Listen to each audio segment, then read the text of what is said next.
কক্সবাজারের টেকনাফে নয়াপাড়া নিবন্ধিত শরণার্থী ক্যাম্পের বিকাশ মোড় এলাকায় আব্দুর রহিম ওরফে রৈক্ষা নামে এক ব্যক্তির রক্তাক্ত মরদেহ উদ্ধার করা হয়েছে।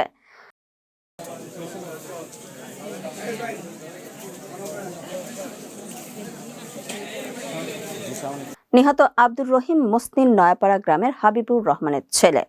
14 জানুয়ারি ফজরের নামাজের সময় স্থানীয় মুসল্লিরা বিকাশ মোড়ে তার মরদেহ পড়ে থাকতে দেখেন।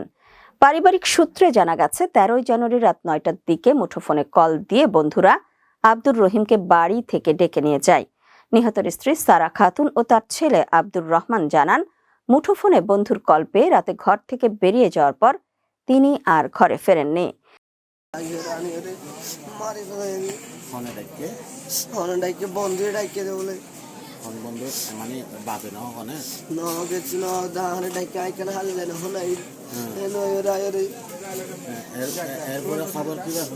খবর পাই বিনা ঘুমো তুড়ির মাইছে তোরা বুড়ি গুলি করে ফালাই যে আয়াতে মরা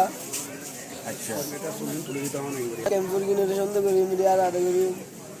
ক্যাম্পের রোহিঙ্গা বন্ধুরা তার পিতাকে হত্যা করেছে। তবে নিহতের কপাল ও মাথা থেতলানো ছিল এবং চোখের পাশে গুলির চিহ্ন ছিল। ধারণা করা হচ্ছে দুর্বৃত্তরা ধারালো অস্ত্র দিয়ে আঘাত করে এবং পরে তাকে গুলি করে মৃত্যু নিশ্চিত করে। এছাড়াও আশেপাশে গুলির খালি খোসা ও পাথর এলোমেলোভাবে পড়ে থাকতে দেখা গেছে। গত 11 জানুয়ারি রোহিঙ্গা ক্যাম্পের অন্যতম শীর্ষ সন্ত্রাসী ডাকাত নূর কামাল হত্যাকাণ্ডের রেশ কাটতে না কাটতে এই নতুন খুনের ঘটনায় ক্যাম্প ও পার্শ্ববর্তী এলাকায় চরম আতঙ্ক বিরাজ করছে। স্থানীয়দের ধারণা, আধিপত্য বিস্তারকে কেন্দ্র করে প্রতিপক্ষ গ্রুপের হাতে এই হত্যাকাণ্ডের ঘটনা ঘটতে পারে। নিহত রৈক্ষা রোহিঙ্গা সন্ত্রাসী আলম গ্রুপের একজন সক্রিয় সদস্য ছিলেন বলে স্থানীয় সূত্রে জানা গেছে। ক্যাম্পে দায়িত্বরত এপিবিএন পুলিশের সাব ইন্সপেক্টর আতাউর রহমান জানান, প্রাথমিকভাবে ধারণা করা হচ্ছে নিজেদের কোন্দলেই তাকে হত্যা করা হয়েছে। ইতোমধ্যেই ময়না তদন্তের জন্য মরদেহ হাসপাতালে পাঠানো হয়েছে এবং খুনিদের শনাক্ত করে আইনানুগ ব্যবস্থা গ্রহণ করা হবে।